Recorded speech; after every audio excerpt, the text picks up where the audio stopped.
হাদিসে আছেন, কোরআনে আছেন, সেটাই বলতে হবে আমাদেরকে। তাহলে হলে উনি মুমিন। আর যদি উনি ছুপিয়ে মানুষের ভয়ে যদি তোমাদের, তাহলে কিন্তু মুমিন নয়, মুনাফিক। ও হচ্ছে মুনাফিক।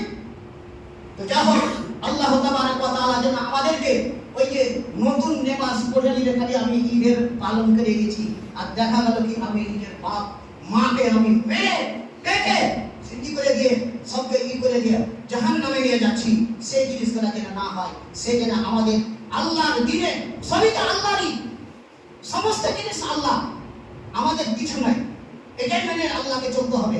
আল্লাহ দিকে করে এখান থেকে শাওয়াল মাসের খুতবা এখান থেকে ইতি করি, ইনশাআল্লাহ আগামী জুমাতে বলবো। আল্লাহ যদি বাঁচিয়ে রাখেন, ইনশাআল্লাহ যতদিন বাঁচবো এই আল্লাহর কালামকে উঁচু করার জন্য বলতে থাকবো। এতে যদি আমাকে